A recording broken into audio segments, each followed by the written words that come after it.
تیتر اول امشب: کشف نشانه‌های رادیواکتیوی در 2 مرکز هسته ایران. بایدن گفته راه‌های کمتر شدن فشار مالی بر جمهوری اسلامی را بررسی می‌کند، اما تحریم‌های کلیدی باقی می‌مانند. قالیباف با پیام ویژه خامنه‌ای راهی مسکو می‌شود. رئیس مجلس ایران حامل چه پیامی است و چرا او به جای ولایتی یا ظریف پیام رهبر جمهوری اسلامی را به روسیه می‌برد؟ و 50 سال بعد از واقعه سیاه‌کل، یکی از مهمترین مبارزات مسلحانه دوران شاه زیر ذره‌بین. به تیتر اول خوش آمدید.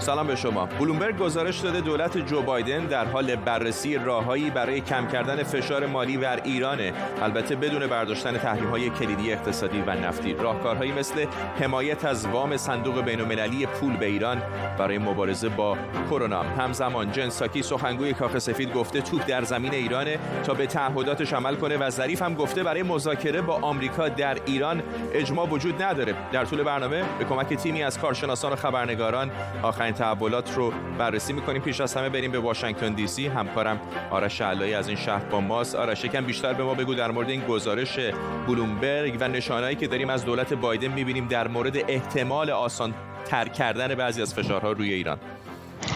این آزادسازی در واقع بعضی از این کارهایی که داره دولت بایدن انجام میده، آزادسازی یه سری از راههایی است به صورت دیپلماتیک که جمهوری اسلامی بتونه غیر مستقیم کمک‌های مالی دریافت کنه.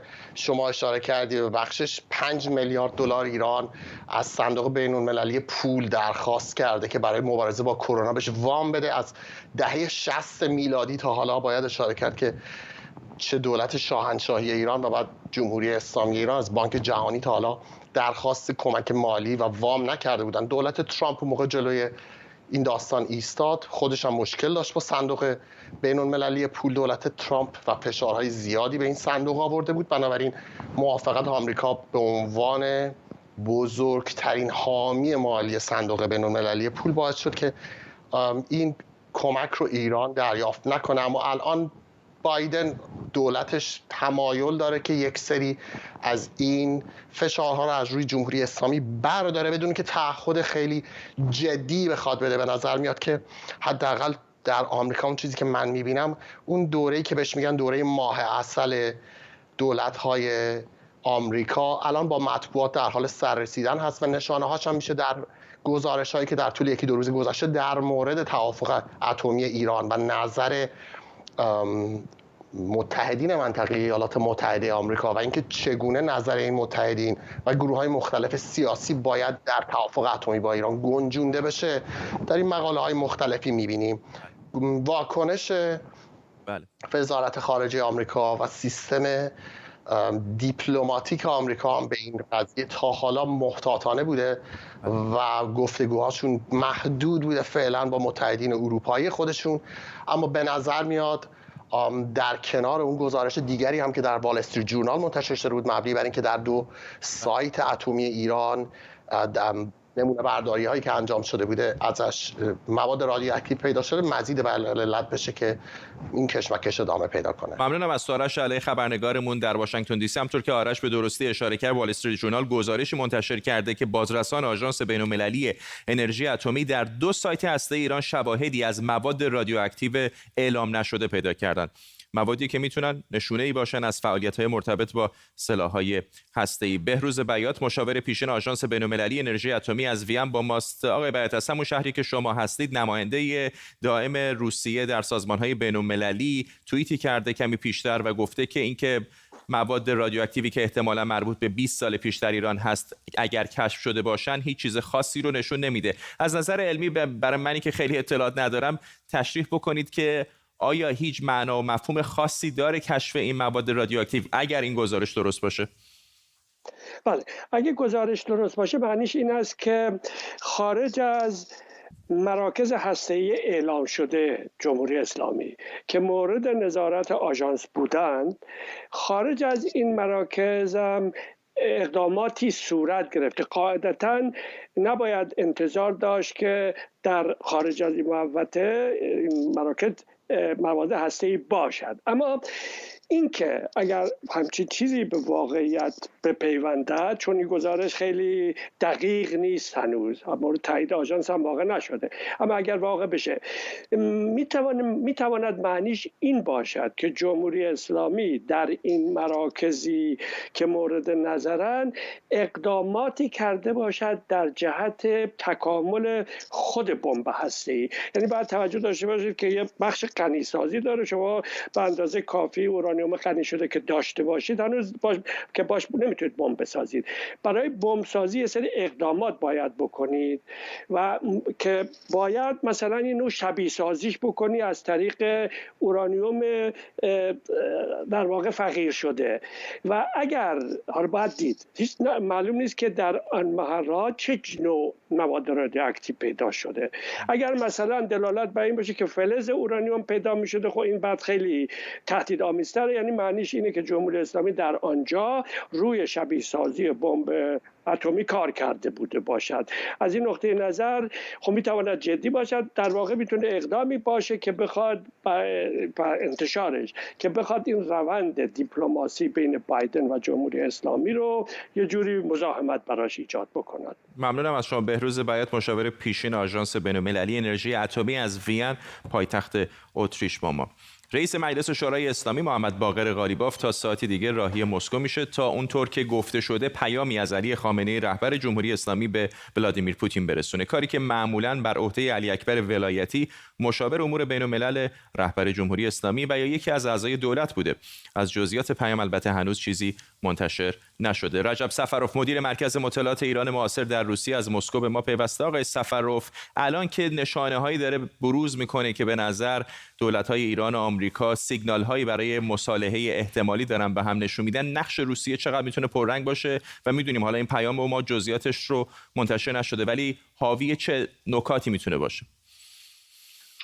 ما برای وضع و اون پیامی که جناب آقای قالیباف داره میاره به مسکو الان برمیگردیم، ولی در اول میخواستم که در رابطه با سه عامل اصلی که با سفر جناب آقای قالیباف ربط داره اظهار نظر داشته باشیم. اولا اینکه جناب آقای قالیباف در سیاست‌های کلان ایران یکی از بازیگران خیلی اساسی و کلیدی هست و آنکه همچون رئیس مجلس شورای اسلامی ایران برای سفر اولین خودش کشور روسیه را انتخاب کرده، این یک علامتی خیلی مهمی هست و این نشون میده که جناب آقای قالیباف در سیاست‌های خودش، دیدگاه‌های خودش برای توسعه بعدی روابط روسیه و ایران خیلی اهمیت قائله. این یک. نکته دوم اینه که این سفر نشون میده که الان ما داریم میبینیم که امریکا با هزاران ناز و کرشمه داره در اطراف ایران میچرخه و پیشنهادها برای ایران داره برای همکاری میده و اگر آقای قالیباف با واردی بازی‌های سیاسی میشد، سفر خودش رو یک خورده عقب میانداخت و نظرات و منتظری نتایج جلسات و شانه‌زنی‌های امریکا میشد. این نشون میده که سفر آقای قالیباف نشون میده که سیاست‌های کلان ایران اصلاً به هیچ کشور و علل خصوص با نگاه و پیشنهاد امریکا یا ترحم امریکا یا تجسم امریکا هیچ ربطی نداره. اون سیاست‌های خودش رو می‌بینه و برنامه‌های خودش رو که این خیلی برای ما مهمه که سیاست‌های کشور ایران خیلی سیاست‌های مستقله. برگردیم به سری پیام مقام معظم رهبری که از طریق جناب آقای قالیباف و مسکو ارائه میشه. خود این پیام مقام معظم رهبری یک پیام خیلی مهمه در رابطه با شخص جناب آقای قالیباف هست. با نظر داشت که ما انتخابات جدید را در پیش رو داریم و بعد چند ماه شروع میشه و ما میدونیم که یکی از مهمترین نامزدی که در انتخابات میتونه حضور داشته باشه جناب آقای غالباف هست و مهم بودن این شخصیت و محبوب بودن این شخص و برای سیاست‌های بین‌المللی و سیاست‌های خارجی ایران برای اهمیت به این قائل بودن رو این انتخابات نسبتا فاصله زیادی داریم. فکر می‌کنم رو همون بحث چیز بمونیم بیشتر جالب‌تر باشه، اینکه توافق احتمالی ایران آمریکا و نقشی که روسیه میتونه بازی بکنه. شما اشاره کردید که ایران سیاست‌های مستقلی داره، ولی به هر حال شکی نیستش که این فشارهای آمریکا نقش موثری داشته رو ایران. روزی نیستش که مقامات ایران و آمریکا حرف از این مذاکرات احتمالی و بازگشت به برجام نزنن. بالاخره روسیه هم به عنوان یکی از بازیگران برجام بدون شک نقش مهمی بازی خواهد کرد.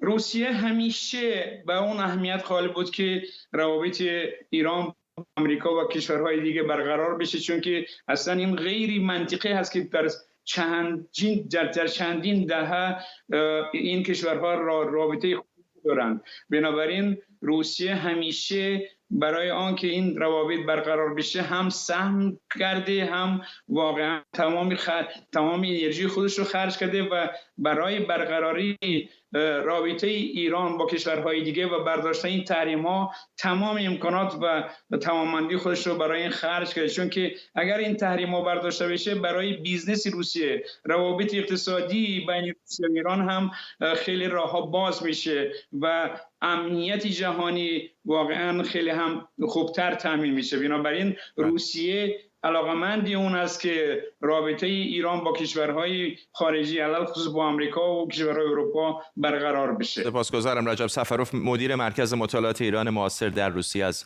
مسکو با ما.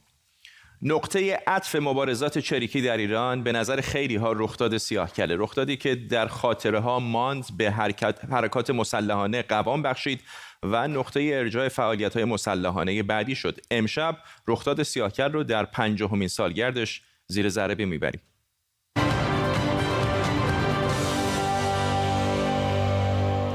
50 سال پیش 19 بهمن 1349 9 چریک جوان که احتمالاً همشون کتاب مبارزات چریکی چگوارا رو خونده بودن، بعد از 5-6 ماه تمرین در ارتفاعات گیلان به پاسگاه ژاندارمری سیاه‌کل حمله میکنن. اونها به این نتیجه رسیده بودن که تنها راه مبارزه با شاه حرکت مسلحانه است. همین بود که تمریناتشون رو از خیلی قبلتر شروع کرده بودند و اواخر مرداد سال 1349 پولهای بانک ملی شعبه وزرا رو خالی کردن و 2 ماه بعد حمله مشابه به بانک ایران انگلیس در خیابان ونک انجام دادن.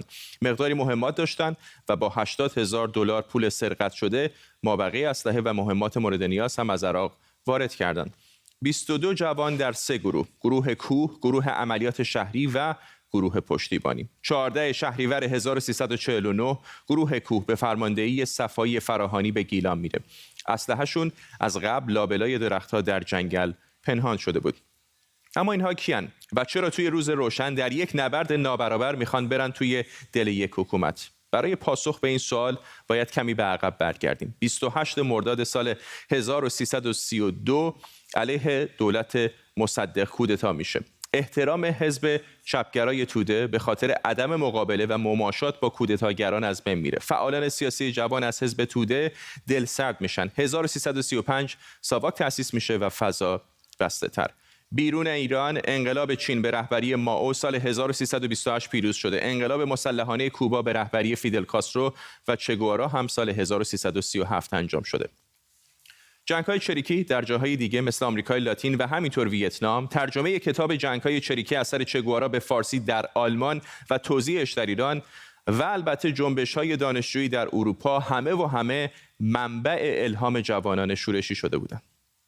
اگر در برابر یک دیکتاتوری خشن مبارزه‌ای وجود نداشته باشه، طبعاً درجه خشونت اون دیکتاتوری بسیار بسیار فراتر از اون چیزی رو که یک مبارزه جریان داره پیش میره.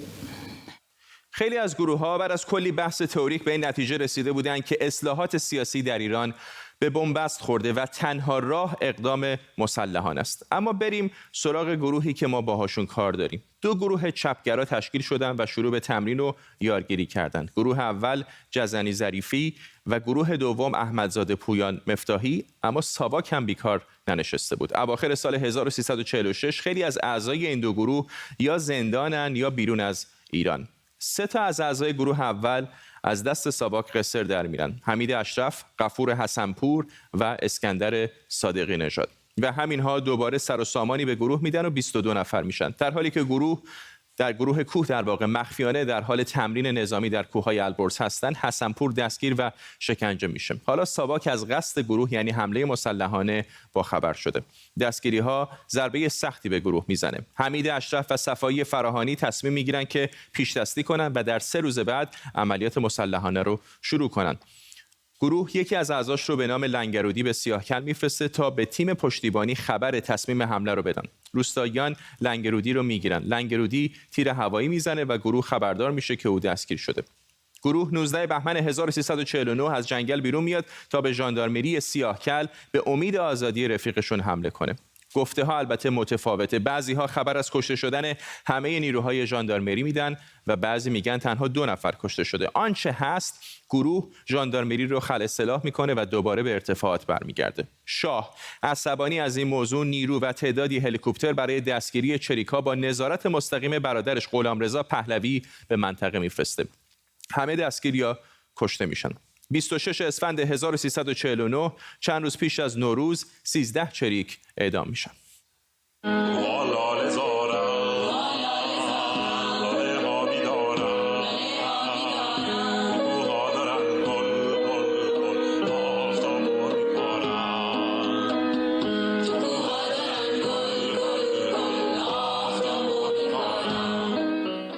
بخشی از سرود آفتابکاران جنگل بود که برای واقعه سیاهکل گفته شد و کمی پیش از انقلاب منتشر شد. اما چرا معمولاً از واقعه سیاهکل به عنوان نقطه عطف نام برده میشه؟ مهمه که بدونیم واقعه سیاهکل اولین حرکت مسلحانه علیه رژیم شاه نبود، اما شاید مهمترین اونها بود.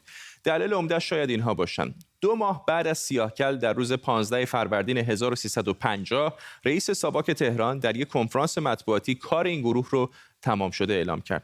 تنها 3 روز بعد یک تیم 5 نفره بازمانده از گروه 22 نفری سیاهکل سپهبد ضیاءالدین فرسیو که مسئول حکم اعدام 13 نفر بود رو جلوی خونش در تهران به گلوله بستند. دلیل اول اینه: زنجیره‌ای از حوادث که نقطه شروعش سیاهکل بود راه افتاد. دلیل دوم خدشه‌دار کردن چهره ساواک و حکومت. عملیات چریکی به یک حرکت تبلیغاتی تبدیل شد. سوم، تشکیل سازمان چریک‌های فدایی خلق ایران و تئوریزه کردن جنبش مسلحانه سیاهکل که نقطه شروعی برای جنگ‌های چریکی شهری شد. و شاید از همه مهمتر این بود که اتفاق سیاهکل رژیم رو مستقیما به چالش کشید. یک کنش نظامی مستقیم که نشون بده امکان عملیات چریکی و ضربه زدن در یک نبرد نابرابر وجود داره. روح الله خمینی هم عملیات سیاهکل رو محکوم کرد. ساواک بعد از اون کمیته ضد خرابکاری رو انداخت و البته این اتفاق در فضای روشنفکری اون زمان هم تاثیرگذار بود.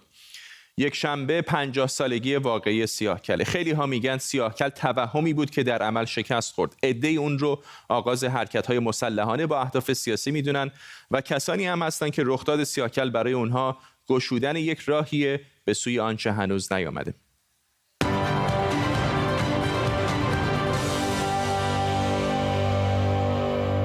خب در خبری دیگر، امروز خط تولید انبوه موشک‌های دوش پرتاب پیشرفته پدافند هوایی و کارخانه تولید سوخت جامد مرکب برای تامین سوخت موشک با حضور محمد باقری افتتاح شد. رئیس ستاد کل نیروهای مسلح ایران گفته که این کارخانه از منحصر به فردترین کارخانه‌های تولید موشک در منطقه است. الحمدلله در جمهوری اسلامی چندین مجموعه سوخت موشک در حال فعالیت هست که این مجموعه پیشرفته ترین اونها هست. تمام مواد اولیه مورد نیاز سوخت رو 0 تا 100 اون در این مجموعه تولید میشه که بسیار بسیار با ارزش است. فرزین ندیمی تحلیلگر امور دفاعی امنیتی در مؤسسه واشنگتن از پایتخت آمریکا به ما پیوسته. آقای ندیمی، میشه به یک زبان ساده بدون حرفای تکنیکی به ما توضیح بدید که آیا واقعا دستاورد ویژه‌ای داره این کارخانه که ازش صحبت کردن و چه اهمیتی داره در توان نظامی ایران؟ خیلی ساده اگر بخوام عرض بکنم، خیر، یعنی اتفاق جدیدی نیفتاده. احتمالاً یک خط تولید در داخل یک مجموعه راه افتاده که از پیش این فعالیت ها انجام می شده. من خاطرم هست از سالهای دهه 70 خورشیدی سیستم های پرتاب موشک دوش پرتاب ضد هوایی در ایران تولید می شده. از تکنولوژی چینی استفاده میشه. ابتدا نسل اول موشک های QW1 چینی به اسم میثاق 1 در ایران ساخته می شد. بعد چند سال بعد نوع بهتر چینی به اسم میثاق 2 در ایران تولید شروع شده. از همون سال دهه 70 و 80 این کار انجام میشه تحت لیسانس چین. اینا موشک‌هایی هستن که از شونه پرتاب میشه علیه هواپیماها. 5 کیلومتر برد داره تا ارتفاع 4 کیلومتری میتونه هدف‌های هوایی بزنه. خب اگر این موشک‌ها به دست نیروهای تروریستی و همینطور گروه‌های مورد حمایت ایران در منطقه بیفته، میتونه برای هواپیماها و همینطور هواپیماهای غیر نظامی و نظامی در محدوده برد خودش خطرناک باشه. در مورد سوخت‌های مرکب هم همینطور. ایران سال‌هاست که داره سوخت‌های جامد مرکب تولید میکنه و هم برای گلوله‌های پرتابه‌های توپخانه‌ای، همینطور برای موشک‌های زمین به زمین سوخت جامد. نمونه‌اش هم سوخت‌های AP HTPB هست که سال‌هاست در صنایع شهید باکری ساخته میشه. به نظر من این رونمایی‌ها بیشتر جنبه تبلیغاتی داشته. ممنونم از شما. فرزین ندیمی، تحلیلگر امور دفاعی امنیتی در مؤسسه واشنگتن از واشنگتن دی سی با ما. امروز هزاران نفر در میانمار در اعتراض به کودتای نظامی روزهای گذشته و بازداشت آنگ سان سو چی و بقیه مقامات دولتی به خیابون‌ها آمدند و همزمان ارتش هم برای جلوگیری از سازماندهی تجمعات اینترنت رو قطع کرده و توییتر و اینستاگرام و فیسبوک هم فیلتر شدن. باز هم امروز و ساعتی پیش در تونس هم بزرگترین تظاهرات اعتراضی در یک دهه گذشته برگزار شد. همزمان با تظاهرات گسترده امروز در پایتخت تونس در سالروز ترور شکری بلعید، فعال سیاسی سکولار و از منتقدان حکومت پیشین تونس، نیروهای پلیس خیابان‌های منتهی به مرکز شهر رو بستند. اما در موضوع دیگه، شاید شما هم شنیده باشید که خیلی از کشورهایی که رهبران زن دارن عملکرد بهتری در مواجهه با بحران همهگیری کرونا داشتن. حالا علاوه بر گزارشی که بلومبرگ منتشر کرده، آمار و ارقام هم این ادعا رو تایید میکنن. در حدود 25 کشور دنیا زنان رهبری دولت رو بر عهده دارن. البته رهبری حکومت میانمار هم که همین الان بهش اشاره کردیم تا همین چند روز پیش در دستان خانم آنگ سان سو چی بود. یکی از مهمترین تحولات در آمریکا هم انتخاب کامالا هریس به عنوان اولین معاون رئیس جمهور آمریکا بود و الان تیمی از اعضای دولت جدید آمریکا هم که هستن نصفشون زنن. اقدامات زنانی که در بالاترین مقام سیاسی کشورهای مختلف هستن در مقابله با کرونا در سال گذشته مورد توجه زیادی قرار گرفته. مثلا عملکرد دو کشور پیشرفته آمریکا و نیوزیلند در کنار هم گذاشته شده. بعضی روانشناسان هم میگن قابلیت‌های شناختی زنان برای ارتباط برقرار کردن، همدلی، پردازش اطلاعات و درک و حل مسائل میتونه نقشی کلیدی در رهبری جوامع و به ویژه در مدیریت بحران داشته باشه. رهبری زنان در شرکت‌ها، مؤسسات، احزاب، جوامع و حکومت‌ها از نیمه دوم قرن 20 پررنگ‌تر شده و در همین حال پیش‌داوری‌های قدیمی و سنتی درباره نقش زنان و مردان هم کمرنگ‌تر شده. از جمله انتقاداتی که به بعضی کشورها در مبارزه با کرونا شده، ایران و برزیل و آمریکا هستند که از بالاترین تعداد ابتلا و مرگ نسبت به جمعیتشون برخوردارن. موضوعی که برخی اون رو مقایسه کردن با کشورهایی که رهبران زن دارن. در ایالات متحده هم ایالت‌هایی که فرماندار زن داشتن تعداد جانباختگان کرونا کمتری داشتن و این ایالت‌ها محدودیت‌های سختگیرانه‌تری برای مقابله با همهگیری کرونا وضع کردند. موفقیت رهبران زن در حمایت از اقشار آسیب‌پذیر، تقویت همدلی اجتماعی برای پیروی از مقررات و محدودیت‌ها باعث شده که در بحث مدیریت بحران کارنامه بسیاری از رهبران زن در برابر همتایان مردشون بیشتر بدرخشه. همکارم بهاره خداوندی اینجا در استودیو به ما اضافه شده و این تحقیق رو مطالعه کرده. چه میگن، چه نکات جالبی درش هست، چقدر علمی هست، چقدر قابل اتکا هست؟ خب ببین فرداد، این یک سال گذشته و نقش زنان در رهبری کشورها، حتی برای همون کسایی که خودت هم بهشون اشاره کردی، کسایی که به کلیشه‌های سنتی اعتقاد دارن، به استریوتایپ‌های مثل اینکه زنا احساساتی ان، زنا فقط به خانواده‌هاشون فکر میکنن، حتی برای اونها هم قانع کننده است که میتونه قانع کننده باشه که اینها از توانایی‌های زنها چیزی نمیتونه کم باشه. توضیح میدم چرا. توی همین مقاله بلومبرگ به تحقیقات مختلفی اشاره کرده. یکی از نمونه‌هایی که من انتخاب کردم این که مثلا 251 سخنرانی رهبرای کشورهای مختلف رو بررسی کردن، آنالایزشون کردن که اینها در چه مواردی حرف میزنن و چطوری در واقع مردم رو مخاطب قرار میدن، که خب متوجه شدن که زنها اغلبشون در مورد همین همفکری، در مورد همدردی با مردم خودشون صحبت میکنن، در مورد قشر آسیب‌پذیر حرف میزنن و نیاز به این که چطور کنار همدیگه قرار بگیریم. این در شرایطی که اغلب مردها به صورت جنگ با این ویروس برخورد میکنن، به طوری که میخوان باهاش مقابله بکنن، از مردم میخوان که نترسن و همین باعث میشه که همین نکاتی که خودت هم گفتی توی خبر، این چیزهایی که آماری که دادن باعث میشده که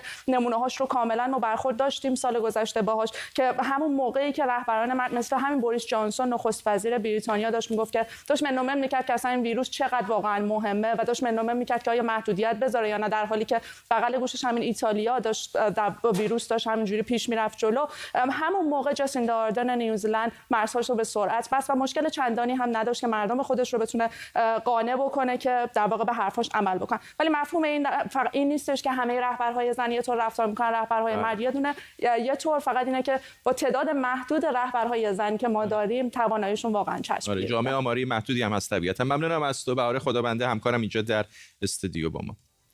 به این ترتیب میرسیم به پایان تیتر اول امشب. ممنون از همراهیتون. این برنامه رو کمی دیرتر میتونید در یوتیوب با زیرنویس هم ببینید. تا برنامه بعدی، بدرود.